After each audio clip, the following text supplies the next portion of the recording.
This is Caroline from Caroline's Adventure. We all face challenges in our lives.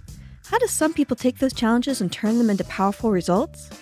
Join me as we dig into a story on resilience, hope, and joy, and uncover lessons we can each use in our own lives.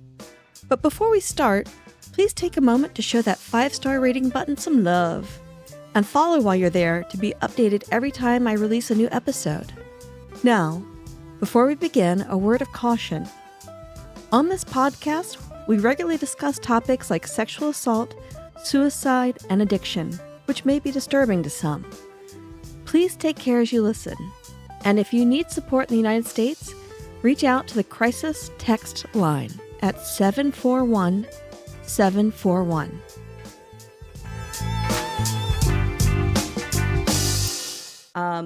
So everybody, this is my friend Claire, and I've known Claire for probably 10 years, we were figuring. One of the cool things about Claire is that when I first had my accident, I joined the gym. My biggest thing was I was trying to learn how to walk again. And Claire, I don't know if you remember, I asked Gerald the other day, and he remembers that when I first joined Sport and Health, I walked with a cane. Mm-hmm.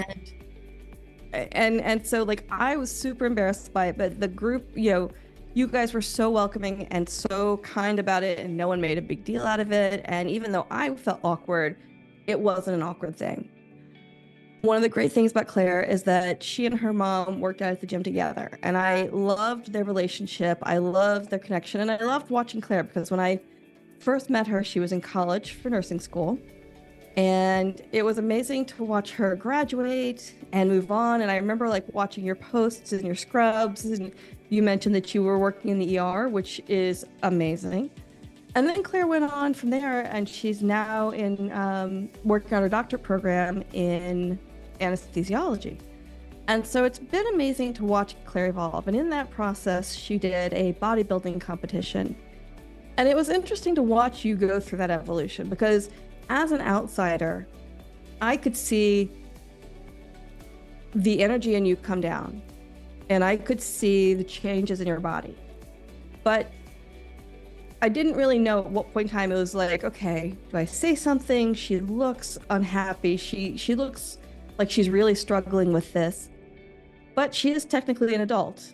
And at what point in time do you become the meddling outsider who's like, hey, look, are you okay? And at what point do you say, you know what, she's on a program, I've got to respect that and let it be. So one of the things, if you guys go on to my YouTube channel, you'll see Claire is absolutely gorgeous. And you are. When I was talking to Gerald and Casey the other day, and I was like, oh my goodness, I'm having Claire on my podcast. And they were like, oh, Claire was the girl at Sport and Health. Like, she was the it girl. So she's gorgeous. But the thing about Claire is that she's not only outwardly gorgeous, she's truly a beautiful soul inside. And this story that she's going to share with us today gives you a little bit of insight into that, because it's something that doesn't get talked about openly often enough. And I think a lot of people really struggle with this. And it takes a lot of courage to put something like this out there. So Claire, thank you for joining us today. Thank you so much. That was amazing. Thank you so much for that introduction. I wasn't expecting all of that. That was great. Thank you. You're welcome. And I really enjoyed meeting you at the gym. And I remember when you came up to me and you said, are you okay? And I don't think you phrased it as, are you okay? But you just said, girl, you look so tired. And I was tired. My soul was tired. I feel like my body was tired. And I still remember that those words are still in my head every time I feel like I'm like pushing myself too hard. It's weird. Like I'll think about you saying that and I'll be like, okay, I need to relax. I need to like take a step back, chill. So, but yeah, overall, that gym played a very large role, and the people I met at that gym played a very large role in my fitness journey. I don't know if I want to call it a journey, but kind of like the sequence of events that happened throughout my early to late 20s and led me to where I am today. So yeah. That's awesome. And it was neat to watch you kind of grow and evolve in that process. And as you know, as a mom, but also knowing your mom, you know, it's hard to know sometimes what to say to someone just so that it'll resonate. And what, you know, it's interesting that you remember my words all these years later, because it shows that sometimes the littlest touches are what people remember and that really resonate with people. Yes, exactly, exactly. And yeah, going back to what you said about not knowing what to say, I feel like my own, which I'll get into later, once I tell my story and everything, I did end up having somewhat of an eating disorder, more of an like exercise anorexic type picture. And my own mom didn't know how to approach it. She didn't know how to say anything. Um, and I think she had the same rationale. She's an adult, she can make her own decisions. And she actually never did say anything. I was able to get out of that deep, dark place on my own, without being pushed by an external force. But yeah, I think it's really hard to talk to someone in a state like that, because you don't want to come off as rude, or you don't want to offend them, or come off as I know better than you. So especially saying that to a girl who's 19, 20 years old, that's hard to hear when you're that age, you know? Yes, exactly. But kind of going back to, I guess I can start at the beginning, kind of how I got into fitness and weightlifting specifically. So I grew up doing cheerleading. I was a competitive cheerleader, not so much the rah-rah go team stuff. I did do a little bit of that in high school, but I started cheerleading at the age of, I think, like 8 or 9. Oh, wow. And it was my life. It was my sport. I loved it. You know, it was like the stunting and the tumbling and all of that. And it was great. It gave me a really good athletic foundation, I feel like, that I'm thankful for today. And I didn't realize at the time that, obviously, because I was a child, I didn't realize that cheerleading has such a big, and any sport like that really, where you're showcasing something that you've worked on, like gymnastics or ice skating, there's an element of perfection, and image is everything. You know, you have to be perfect, whether that's hitting your routine on stage, your hair, your makeup, your uniform. I mean, was getting my hair and makeup done for competitions at 9 years old, which was fun, but it kind of pushed me into that mindset that you have to be perfect at a very young age. And then I was reflecting on my cheerleading days as I was kind of coming up with conversation points for this. And I realized that the first time I noticed abs on a girl, I was like 13 years old. I remember walking in a competition stadium, and all the girls had their little skimpy uniforms on, and I was like, oh my gosh, that girl's stomach looks so good. There's these like blocks on it. I want that. And I still remember what she looks like, and throughout my late teens, I always strived to look like that girl. I could never. It was so frustrating. But yeah, just like perfection, athleticism, those were all ingrained in me, I think, at a young age. And then when I graduated high school, I didn't have cheerleading anymore. So that was my sport and my hobby, my one and only hobby, really.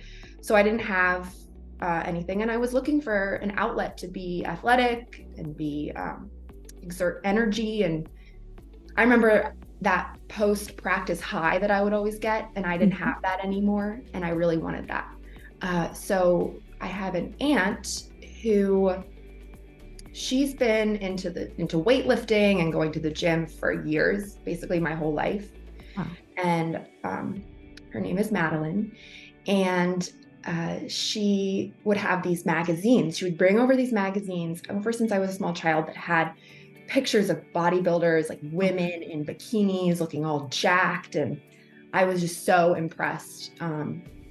Earlier on, I was like, ew, that's gross. But then at this point in time, when I was looking for a sport and everything, I was like, that's perfect. I want to do that. Not so much do a bodybuilding competition at that time, but just get in, like, build these muscles that these women have. I want to look like that. So she took me to the gym for the first time. It was her little apartment gym, but it had, you know, dumbbells and machines and all that. And I remember she would take me through these workouts, and it was the same every time. It was chest and arms, back and shoulders, and legs. And we would just repeat that. And I memorized that workout program to a T. I could probably still do it, all the sets and reps and everything. And from there, I just took off, just loved the gym. And then I started to think about bodybuilding. I was still looking at those magazines. And this was when Instagram became popular.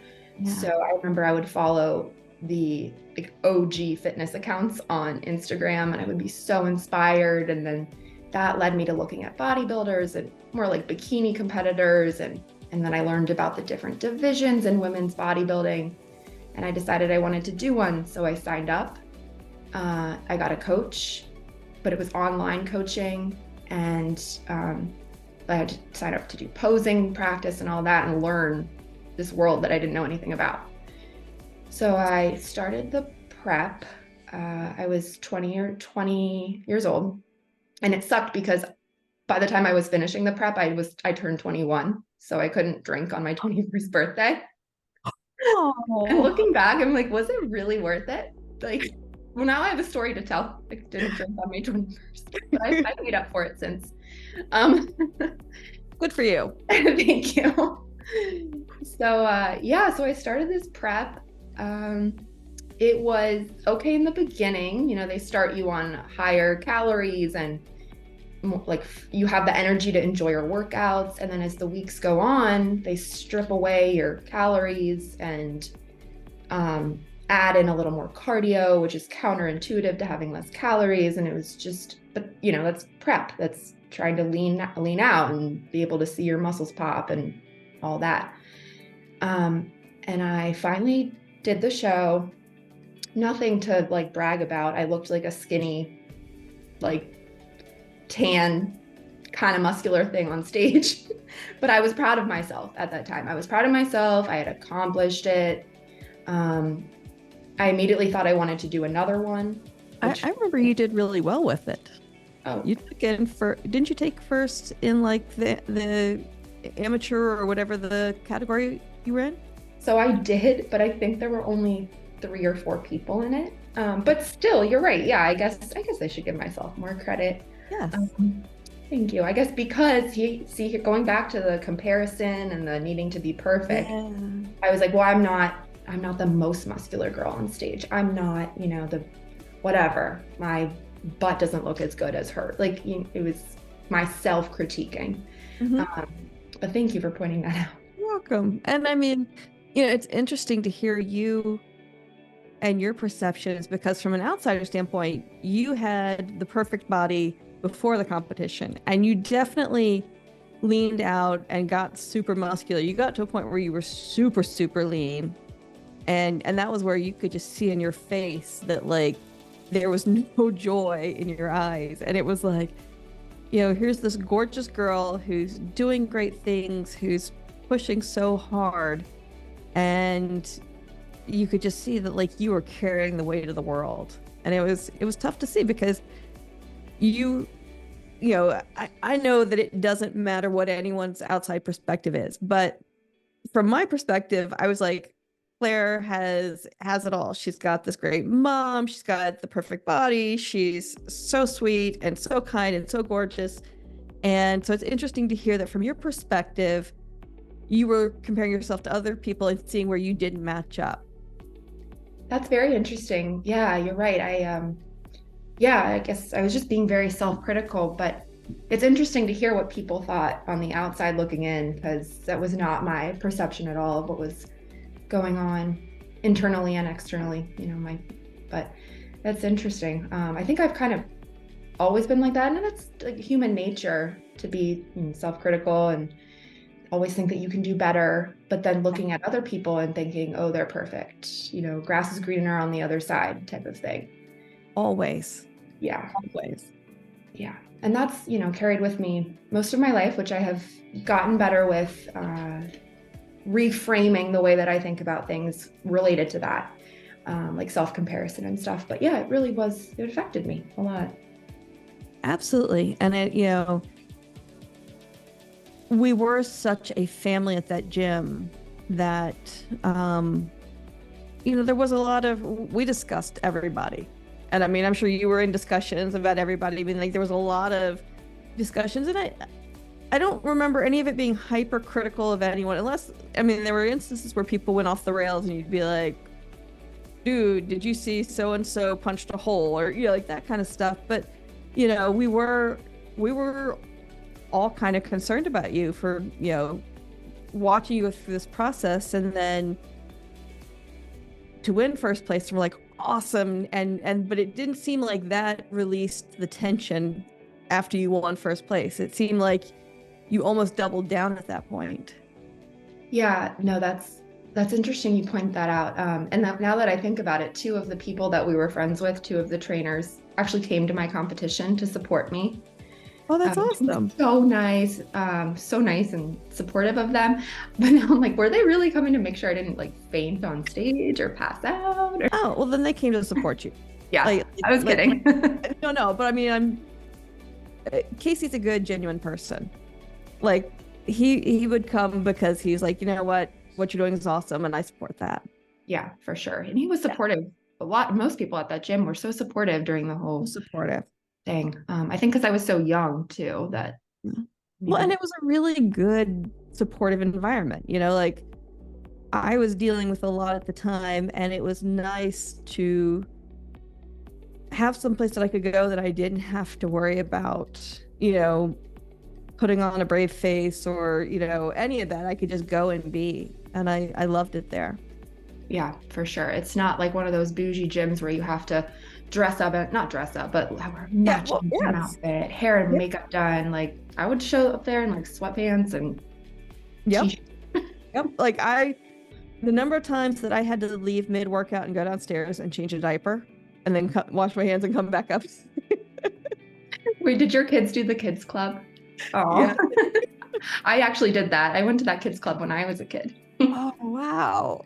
Yeah. So just a little background about that gym. I started going to Sport and Health when I was 4 or 5 years old, and I took karate classes at the one in closer in to downtown. And then I went to the one in Rio for the kids club. That's why that was part of why I joined. I was like, okay, I've got to put my body back together. I'd reached that point where I was like, I was doing physical therapy 3 times a week. I was doing chiropractic work. I was doing acupuncture. I was doing nerve blocks and steroids and all these different treatments, and I wasn't getting better. And they kept saying, you've got to rest. You've had all this damage. You've got to let it heal. And I'm like, a year in, it's not healing, and I'm losing more and more quality of life. And so I realized, I was like, okay, the only thing that I can't deal with, I can't do anything about the pain. I'm taking so many medications, and I don't know what else to do there. I can't do anything about the damage because it is damaged, and I had to make peace with the fact that I wasn't going to go back to where I was before. I was like, okay, the only thing I can do anything about is the strength component, because I am losing so much ability because I'm just super weak. And I had vestibular trauma, which impacts your balance. And so like I fell regularly, and I was like, okay, I've got to come up with something that makes me more resilient so that when I fall, it isn't a deal breaker. Because that was the point at which I was at, where I was falling regularly, and I was making I was concerned about making the concussion damage worse, because you're supposed to be really, really careful with your brain after you've had a big concussion. And so I was like, okay, I'm gonna go start weightlifting. I had never weightlifted before, and I was super nervous because I didn't know anything about it. And I was super intimidated to walk into the weight room. But to me, that was the thing that made the most sense from a rebuilding my body. I was like, okay, if I can find a way to do this. And I hired Raymond because I was trying to figure out the TRX one day, because I thought, you know what, this is maybe something that I could do. I've got something to hold on to, so if I fall, I'm not falling. And he came over and helped me. And he was like, if you ever need a trainer, I was like, actually, I've been looking to hire someone because I don't know what to do in the weight room and I feel dumb. Like I feel really awkward going in there and just fiddling around until I figure it out. And so that ended up being amazing because not only did he teach me how to know what I was doing, but he also, it was like my entry into the social aspect of sport and health. And that was so helpful because, as you said, that environment was so supportive and so much fun. It was awesome. Mm-hmm. For sure, for sure. I remember those days, and I remember thinking how impressed I was with your ability to show up every day to the gym. I mean, you were so consistent. I think we would go at the same time every day. Yeah. Yeah. I had no idea at first that you were going through any of that. Because you just seemed you were like a light. You radiated when you walked in. You had a big smile on your face. You would greet people, engage in conversation, but then also just crush your workout. And yeah, I didn't know that you were going through all of that. Yeah. I knew that you had been having, back issues, and there was an accident involved, but I didn't know the extent of it till just now. So it's very impressive. I think that one of the things that I'm realizing from both of us is that, and it's part of why I started this podcast, which is we all have these loads that we carry silently, and we're nervous to show people behind the curtain. And once we see behind the curtain, we realize that we're all human. Mm-hmm. We all are fallible. We all have things that we're nervous about or uncertain about or that we're self-critical of, and that stuff just keeps us from connecting with one another. It doesn't serve us. Right. Like if I had been more open with my damage, I'm sure that like as a nursing student I probably could have learned a lot from you. I could have been like, so here's what I'm dealing with and what do you do in your workouts to address this. Instead I did a lot of Instagram. I mean, that's what it was part of what originally drew me to Instagram, was like, okay, here's a source of information because I don't know where else to start. Yeah, Instagram is great for that. It is. It can be bad, but it can be good too. But yeah, you're right. You don't know what people are going through. That's why it's good to just be nice. Just be a good person. You don't know what people are going through. But yeah, you were always just so nice, and it's funny. We were both going through a struggle, and yeah, we didn't show it. Yeah, I thought your world was perfect. Like I was like, she's got it all figured out. She is so. Oh my gosh, thank you for thinking that. But going back to your point about after that show, what were you saying? You were saying that it didn't like release something? Yeah, it seemed like, because I was like, okay, once the show's over and done, she'll be able to return back and bounce back to the old Claire. And it didn't seem like you had that release. It seemed like you almost like doubled down after the show and were like, mm-hmm. Did it feel that way to you? Well, I actually did a powerlifting competition not too long after that first figure competition. Wow. Which was probably the worst time to ever do a powerlifting competition. My strength was not at its prime, but the person that I was dating at the time really convinced me to push myself and compete. And he would kind of, tailor these workouts and come up with programming and stuff. And I ended up doing decent, like better than I expected at the competition. I didn't get first place or anything, but I proved to myself that I could do it, and I wanted to do it again. I was like, but I can do better. And that's kind of how I was with the bodybuilding show. I was like, but I can do better. And then that's how I was as a cheerleader. Oh, I didn't get that tumbling or what. I didn't get my round off back handspring full. I can do better. So that's been a theme throughout most of my life too, is, I can do better. Just give me one more chance. I'll do better. One more. But since those two competitions, haven't been back in the world of competing in anything. If anything, I was competing with myself to finish this rigorous anesthesia program that I started. I'm kind of jumping ahead.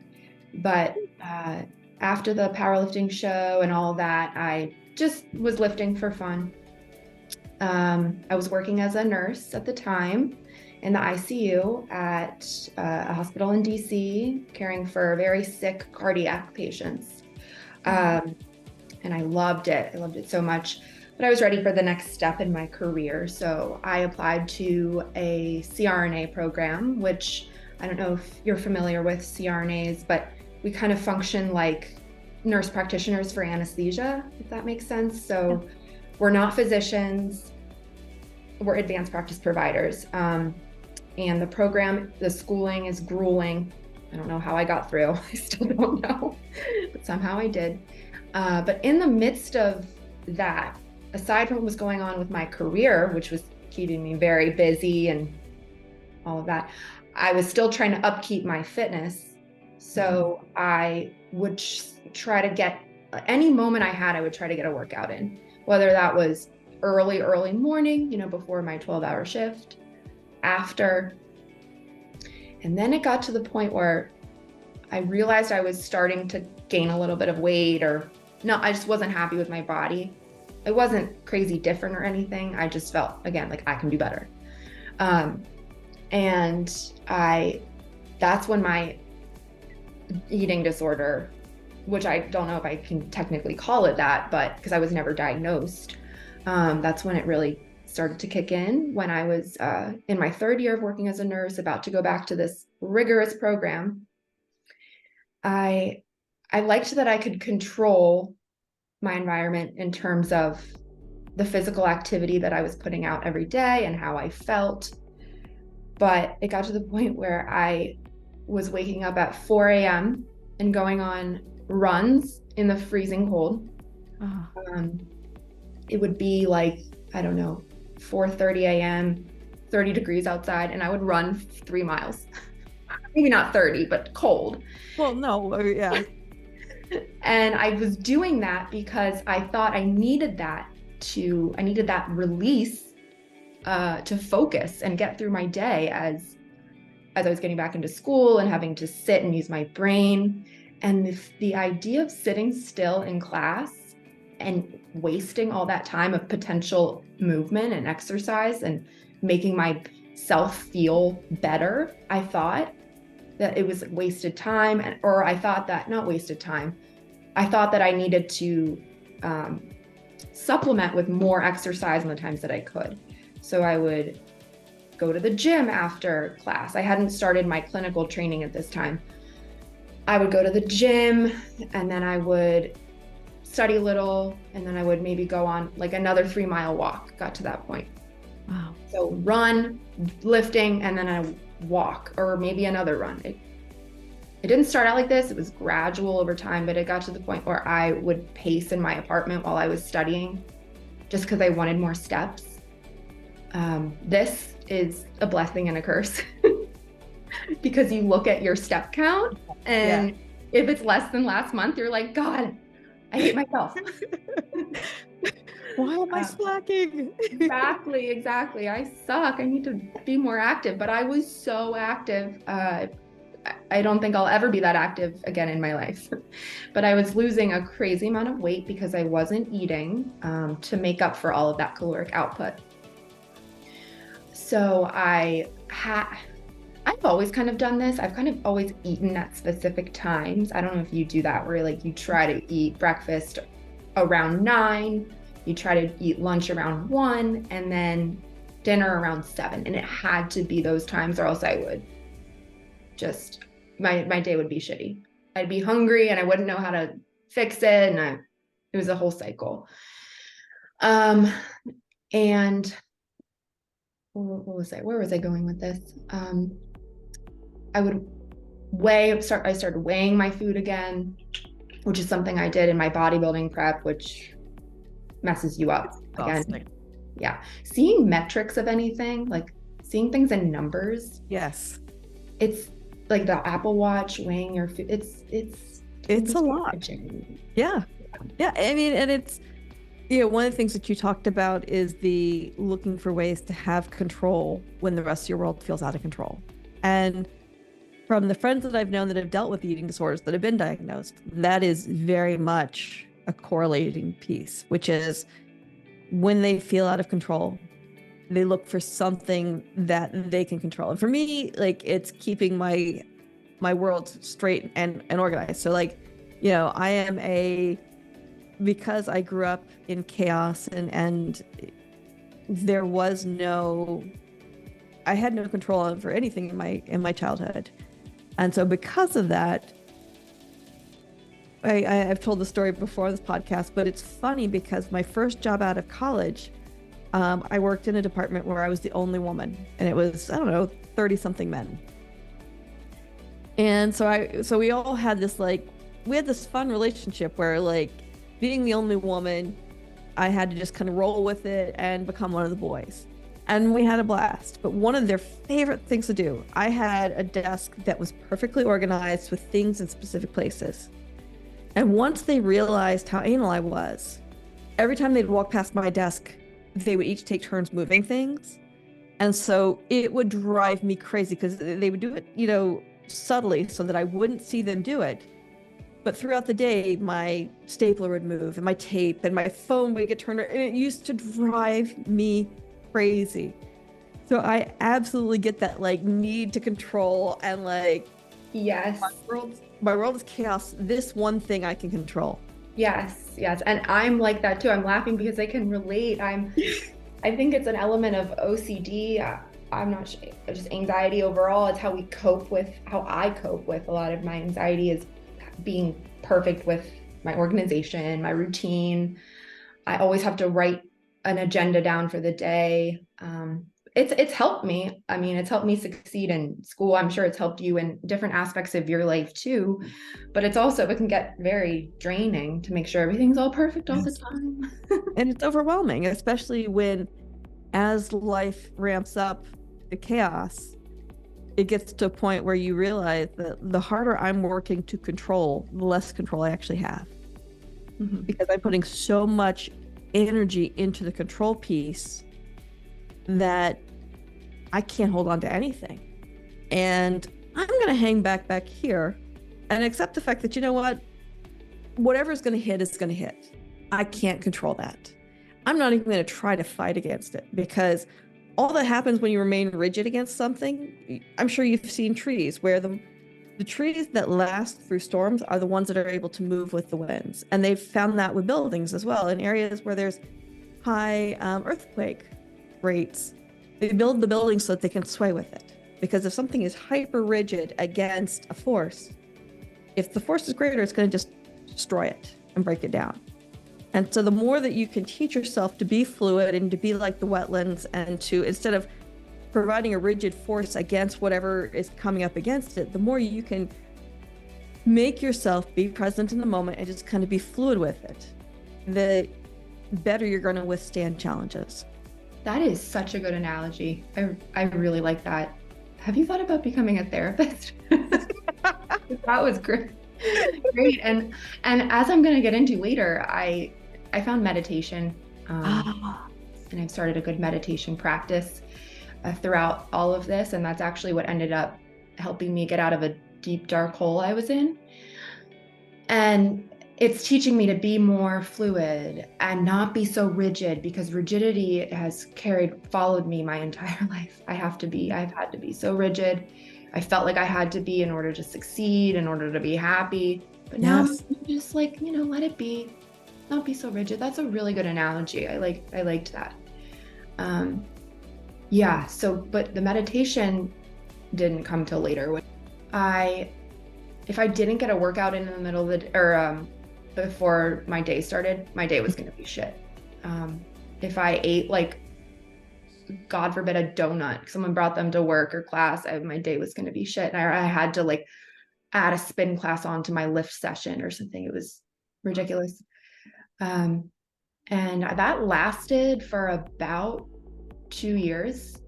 And I got very skinny. I mean, it got to the point where if I didn't see veins on my lower abs, I was like, I'm not skinny enough. Wow. Now I can't even, if I see a vein on my ab, that's disgusting. I'm like, I have to eat more. No cardio tomorrow. No, just kidding. But yeah, it lasted for a while. And then when I really got into my training for anesthesia, I'd stopped working as a nurse because you're not technically allowed to work you're not allowed to work in anesthesia school. Oh. So I had to take out loans, which I'm seeing them now. I didn't pay them the payment, but it's okay. I got through the program. I became so focused on my clinical education. It was so consuming that I had no choice but to put exercise on the back burner. I was doing long shifts, overnight shifts, at the same time as trying to do research and write papers and take tests and stuff. It was all very busy. I liked it because I love being busy. I'm very much a doer. Yep. I always have to be doing something. Yep. But I had to make adjustments. I mean, I just couldn't fit exercise in. And because of that, I started gaining a little bit more weight. And then the pandemic happened, and I really couldn't go to the gym, but I tried to keep up walking and stuff. And still, I just wasn't putting out as much energy as I was consuming. I was binge eating every night, like ice cream, cereal, brownies. I mean, all the carbs. I was just a carbaholic. Yep. I eat sometimes I would have 3 bowls of cereal in the middle of the night because I couldn't sleep. Yeah. I mean, that was comforting. I think we all were. I think we were all looking for any comfort that we could find, considering how scary of a time it was. Yeah. Yeah, for sure. And I would even do this pre-pandemic a little bit just because, but it to your point, it also came down to stress. Yeah. My cortisol levels were probably so high. I did get them checked and they were a little bit high. But not concerning, they said. But yeah, just that's how I would cope with a lot of my stress. I've had anxiety around sleep for a while. I've been on every medication under the sun to help you sleep. And I would turn to eating in the middle of the night or right before I went to bed. And that ended up biting me in the butt. Or I thought so at the time because I was gaining weight. Little did I know that it was healthy weight to put on. I needed to gain some weight, but I hated it at first. And it sent me into depression. I noticed my mood every day to day was declining, and it was just absolute crap after a few months of this. And I started having trouble with sleeping again, and it was hard to motivate myself to even go to the gym at this point because I didn't like the way I looked. I remember I was living in Baltimore at the time because I tried to get my fitness back on track, but I just couldn't. I started missing clinical, which was my, in-person training in the hospital where I would basically be giving anesthesia under the supervision of a CRNA. And I started calling out sick. Sometimes I would actually be sick. Looking back, it was probably a lot of nutritional deficiencies that I had because of how of a restrictive of a diet I was eating, and I would eat the same thing every day for years. And I think that probably led to a weakened immune system.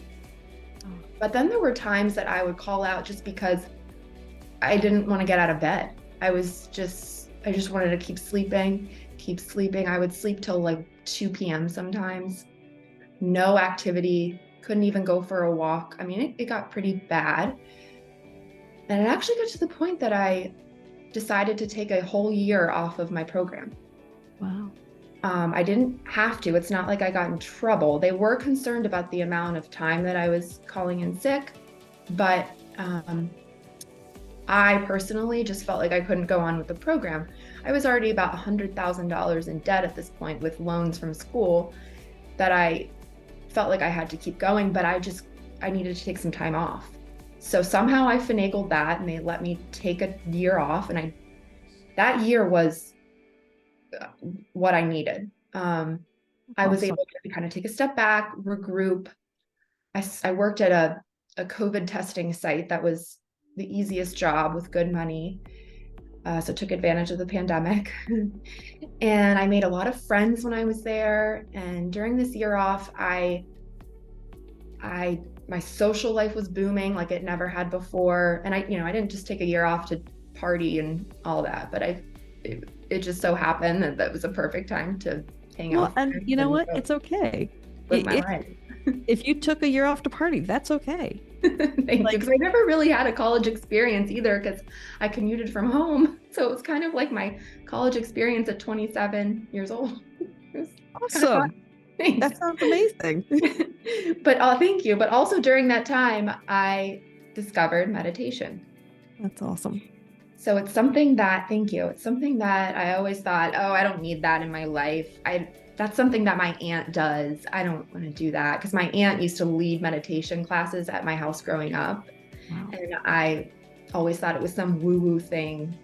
Um, and it took me a while to actually learn how to do it. But once I did, I became, I got better at it every time I tried, and I'm still continuing to get better at it and being able to meditate for longer periods of time. But for the first time, I felt like I could have control over my life in a different way. I would meditate first thing in the morning, and it would just set the tone for my day. Even if I was so tired, I would just make myself sit up because I had a problem with hitting snooze. I would sit up, put on a meditation, and just listen. And it was kind of like the starting point of my whole sort of, I don't want to call it a wellness journey, but to how I am today and how, like, the things that I incorporate in my day to day. I don't know if I would incorporate those things if I hadn't had this awakening experience in a way. And I don't mean to sound like a monk, but it was an awakening of some sort. I no longer was sleeping in. I wasn't hitting snooze. I was working out again. I would go on walks and runs, nothing to the extent that I was before, like 2 years, 3 years prior, because of that loss of rigidity or less intense rigidity. Yes. I was learning how to be fluid with my days. If I wake up, if I didn't sleep well last night, I don't have to work out. I can go to work and still get through my day and be fine. I'll be a little tired, but I'll get through.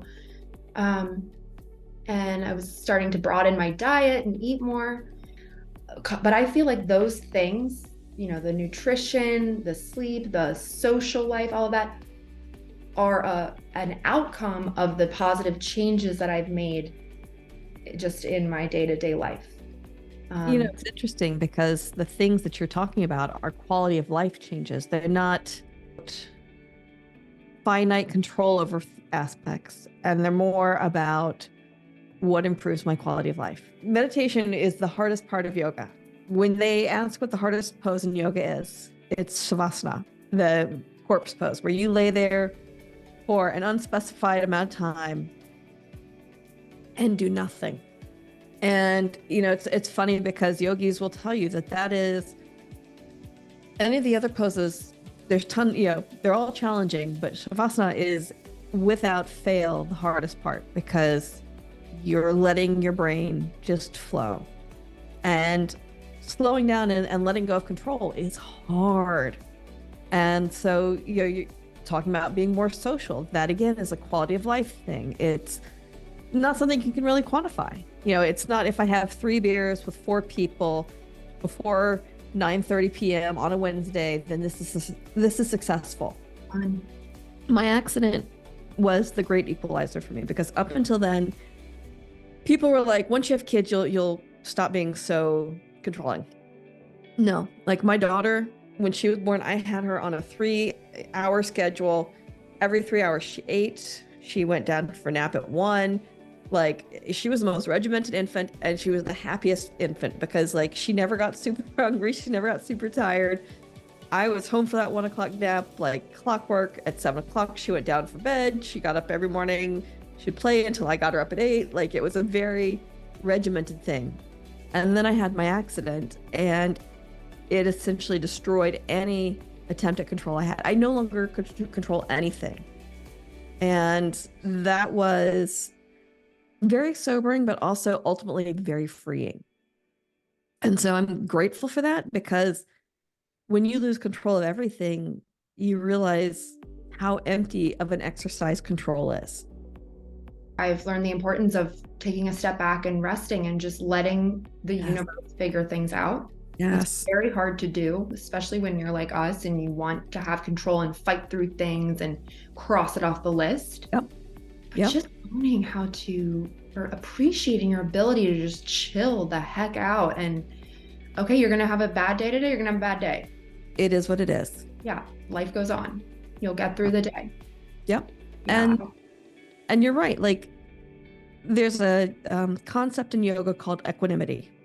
And equanimity is that ability to be fluid with whatever is happening and just letting it move past you without really resonating within you. And I have, since my accident, I've discovered so much respect for equanimity, because you can't control what's going to happen. Mm-hmm. You know, in no way, shape, or form did I ever expect an elderly woman to be on a closed road and hit me. I never expected to have the impact that it had on me. I never saw my life shifting the way that it has, but I'm grateful for it.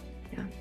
I don't think I have much more to get into unless you want to. No, this has been wonderful. And I thank you so much for being so open and honest with your story, because this took a lot of courage. Of course. Yeah. Thank you. I'm happy I could talk about it. And I never really realized I had a story until I was putting this together. Just some points I wanted to bring up. I'm like, wow, I've been through a full journey of perfection, athleticism, bodybuilding, figure, being perfect, depressed, to finding the life that I have now. And that's beautiful. And being open with that and sharing that openly gives others the license to do the same. People that are going through similar struggles, that's going to resonate with them. And even if, like, it's interesting to me because every single person who I've interviewed has got pieces that resonate with me. And then they've got other pieces that don't so much, but I'm like, but someone else out there, that's going to really give them the gift of being seen in a way that they haven't before. Yes, that's a really good point. For so sure. Thank you so much. I'm grateful. You are wonderful and enough, and let it be. Let it be.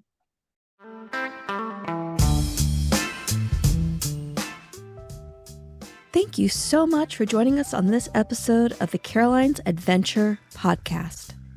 While you're here, subscribe to the show so you're the first to catch new episodes when they're released. And if you enjoyed hanging out with me today, please leave a 5-star rating. For links to social media and more content, visit the description for this episode or go to carolinesadventure.com. That's Caroline with 2 A's, adventure.com.